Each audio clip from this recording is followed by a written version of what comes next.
Hey guys, Fearu here, and we are on episode 20. We're on episode 20 already. Had a really good night's sleep, but I slept on my shoulder, and it is sore, man. Ugh. Don't sleep on your side. Huge regrets. Like, just complaining as to that.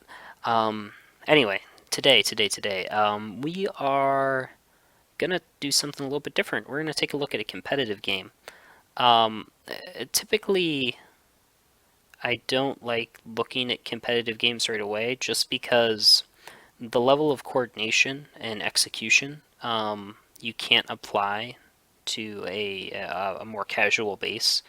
But you can look at it to gain knowledge as to skill builds, item choice. Ask yourself why are they doing that, and you can look at the execution just from an initiation standpoint and look at the kind of the order of operations um, as to why they do certain things. But here, I actually want to look at something that I feel like it goes overlooked a lot. Just an absolute huge amount. And if you're watching a competitive game, it might not even be something that you take recognition in. So I'm just going to jump you guys straight into exactly what I want to look at.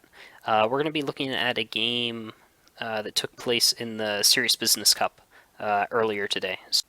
Okay, so here we are in not one of my games, but in a rather competitive game. This is the first game in FTGS versus Cole for the third place in the Serious Business Cup. Just happened today. I believe if you want to actually see this game, I believe Beef did. I don't know if he has a VOD out yet for it, but I'm sure you can watch it through his Twitch TV backslash complexity on. So this game, Hellborn's crushing it, absolutely crushing it right now. And the gold difference here is huge, 7,000 this early in the game. You can see it just by this cute little meter as to the percentile, which is a bigger indication in my opinion. And my issue that I take with this is they know they're pushing. They're clearly looking for a team fight. Um, they aren't in farm mode here. Um, and I'm not by no means you know do I declare myself the end all know all of competitive games or competitive insight, but this is something that needs to be pointed out. Because when we apply it to a casual game, it's going to be a lot more drastic. So we're about to engage here, and this is what I want to point out. So there's a 7,000 gold difference, but you can't apply that right now because I wanted to look at the actual pooled gold. You see Rally sitting at 1,600. You see Panda saying at 1,700. You see Ophelia saying with 700. Oh, easily pushing 4,000 gold. Pushing 4,000 gold just between the three of them. What, 17, 17 is 34 plus another 7 is more than 4,000. They're like 41, whatever. So that's now you're only at a 3,000 gold difference. And obviously they have gold here, but it's not as drastic as the amount pooled. Now, mind you, the biggest thing that actually bothered me here was B-Kid, because I wanted to see what they went afterwards, see if it made sense. As to oh, what items were they getting? Maybe they were saving up here. Moon actually ends up saving and making his boots of travel. So he was saving for a 1900 item. But B-Kid ends up going to a sustainer, which he could have easily purchased. Easily purchased at the side shop if he wanted to. And, it doesn't make a huge difference, but when you start quantifying it, if this person could have done this and that person could have done that, over time it makes a pretty large effect when you start adding it all up. And especially this early on with these items, maybe it wouldn't have affected this particular team fight. But I mean, I just wanted to point out, you're like, oh, wow, complexity is absolutely crushing it here. That's what your mind says. But, you know, if you say, hey, it's not actually that, it's actually less than half that gold difference, you're like, okay, maybe it's not actually that bad. The fight that actually occurs here is I partially blame it to Moon being so far out of position. Aside that you have Trouf up here farming.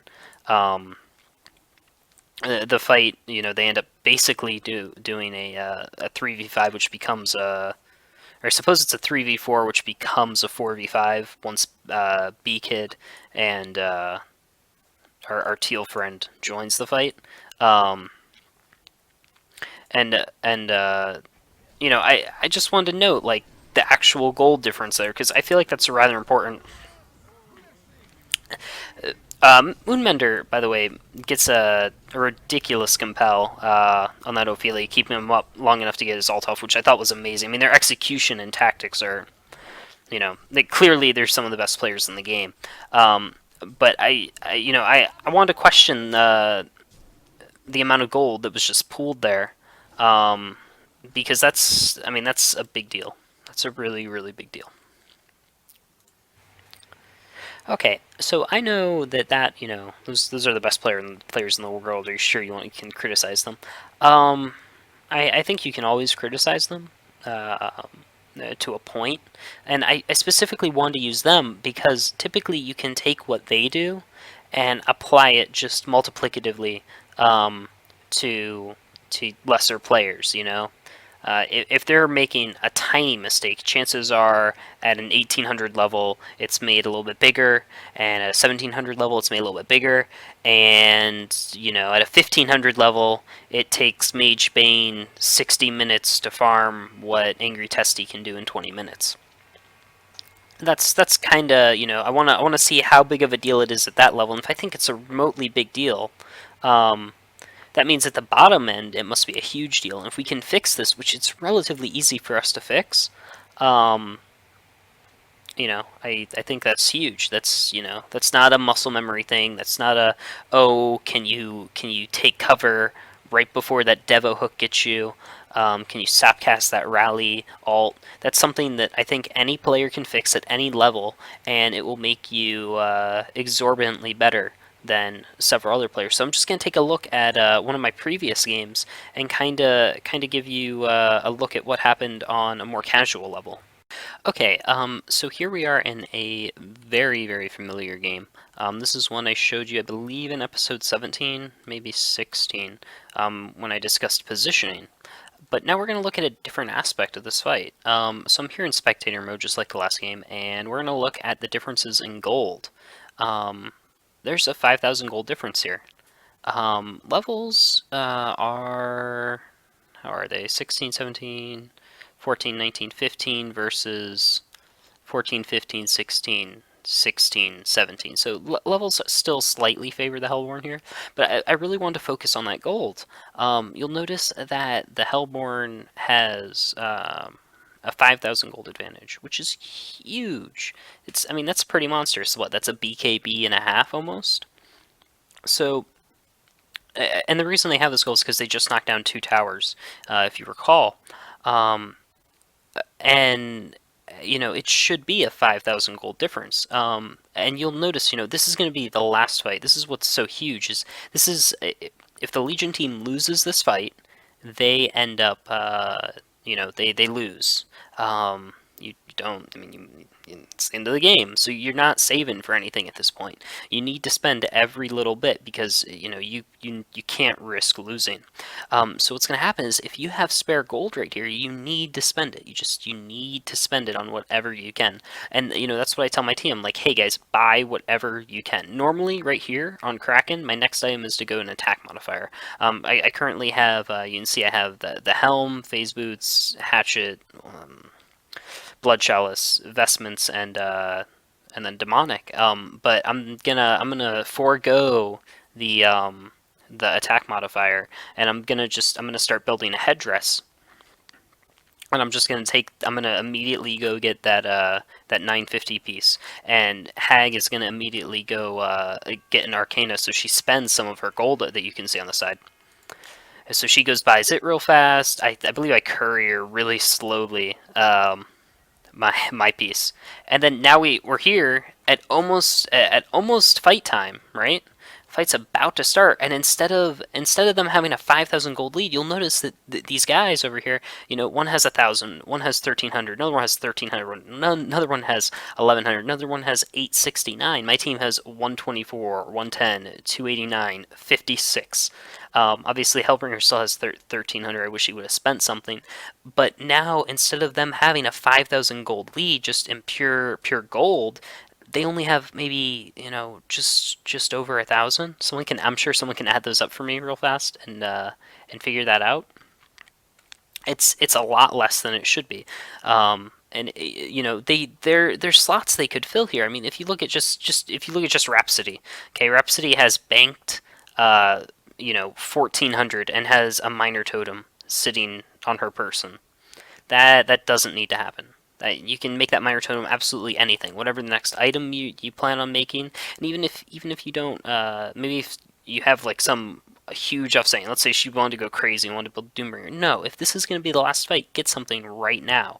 Even if it's just Mystic Vestments, if all you have is 400 gold right here, you buy a Mystic Vestments and stick it on your person. There's no reason to have a slot taking up a minor totem right now. That's absolutely ridiculous. Even these TPs that extra people are carrying, you could add on numerous items there, like numerous, and having that extra gold is especially towards the end, and that's kind of my point. And if you guys recall this fight, I believe this is the one where Pred overextends. And obviously, during the fight, you can't really tell. Oh, was it misplay, or would have the items really made a game changer? But maybe it allows one extra person to live. Maybe it allows you to kill one extra person. That can be a big difference over time. And that's kind of my point. Okay, so there's a couple things I want to point out right away. First off, the second game occurred much later. Much later. It was the very, very end. Once you're at that point where I'd say I feel like level 16 is a good point to say, hey, I'm level 16 now. Once you're at that point, if you die, there's a good chance, you're an important person on your team. Let's say you're Tempest or Tree. There's a good chance they're like, hey, Tempest is dead for X. Let's go push. He's down for 40 plus seconds. Let's go win the game. Um, so from that point on, if you're pooling gold, you're irritating me to a point. Um, if you're saving for something, I understand. But if you're not, like you could have bought in this and had it on your person right now, or we're pushing out and you have 2,000 gold and you're not really sure what you want to buy, but if you lose this team fight, you lose the game. Go buy a Soul's Bulwark. Go buy absolutely anything. There's no point. And there's certain times it's okay, but if you have a blank slot and you have any amount of gold open, buy whatever it is you need, whether it's the biggest item you can find, like whether you can afford straight up a barrier idol, whether you can only get a Mystic Vestments, or whether you can only get a minor tome. If you have one slot available, there's no reason not to fill it, especially as the game gets later on. My leniency factor for this grows wider as the game is earlier progressed. But I still think it should be noteworthy early on, particularly if you have a larger amount of gold. Otherwise, you're doing nothing with your advantage. Especially, and this is the biggest keynote. If you know you're pushing, if you know, hey, we are going to go force a team fight, we are going to engage in a team fight. There's going to be combat in the next 2 minutes. And I have spare gold. Would I like to have an extra item on my person? Would I like to have, an extra Mystic Vestments? Would I like to have an extra,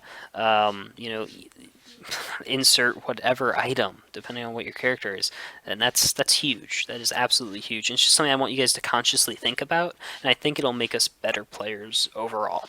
So this is what I wanted to cover first, just vaguely, because what I want to get into later is actual item choices. I mean, obviously, I assume most of the response is going to be is, okay, well, yes, but that isn't what cost them the fight there.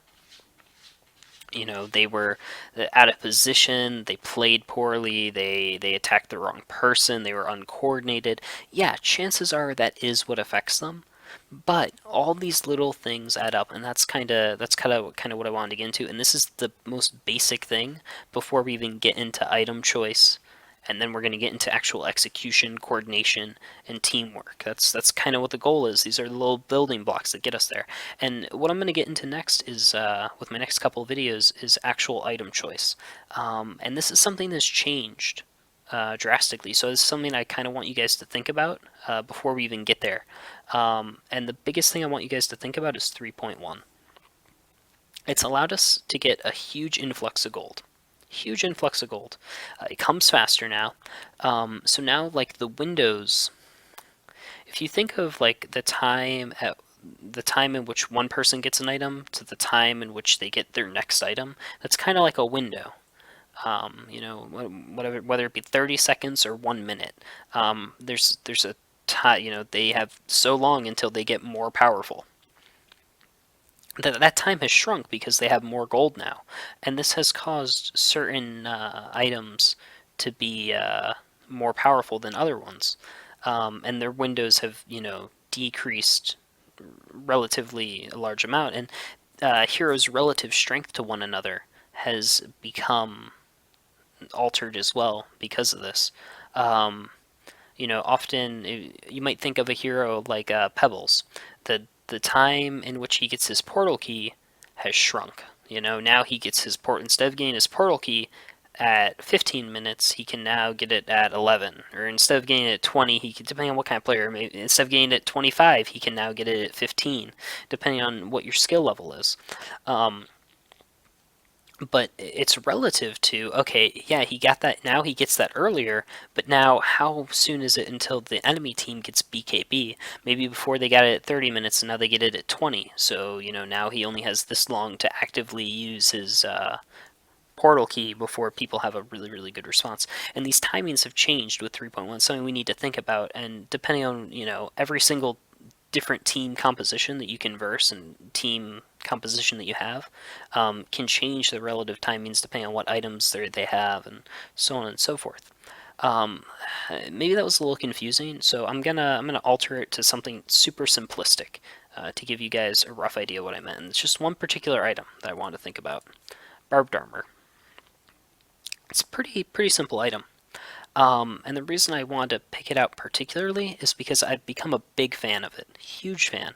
We're getting to endgame later, especially in more casual games, because the fights usually extend. Or, not the fights, the games themselves extend. Typically, they're a lot longer. If you look at the reason for this is because teams are uncoordinated. Maybe one person's farming, so you're not pushing, and it often results in more longer, drawn-out games. Maybe in a 1500 game, a game that should be 10 minutes is 30 minutes, and in a 1600 game, that same game is 25. In a 1700 game, maybe it's 20. In you know in a 1800 game, it's 15. And in these super competitive games, they're ending in like 12 minutes, and the teams can't even concede yet. You should have seen the Serious Business Cup today. The games were just over. My point is, um, because people are getting all these golden items so fast, barbed armor has almost become ridiculously strong because they're becoming so powerful so quickly. Barbed armor becomes more powerful as the opponents become more powerful. And whereas before it might have taken your opponent forever to become, it might have taken Dark Lady forever to get good items, now she's getting them pretty quickly, which is making barbed armor a more reasonable pickup. Particularly at maybe like that 20-minute on mark in our casual type games, our lower TMM games. And it's kind of something I wanted to point out because while it has gotten stronger, other items might have become weaker. As to what these items are and how their inherent ability has been affected by 3.1, I'll start discussing in my next episode, but it's something I wanted you guys to think about now. Hopefully this brings some thoughts into your head. Feel free to comment hopefully all that came through crystal clear, and I got you guys thinking about some stuff. Hope you guys enjoyed it. Have a good weekend. Enjoy it. Stardust Aluna.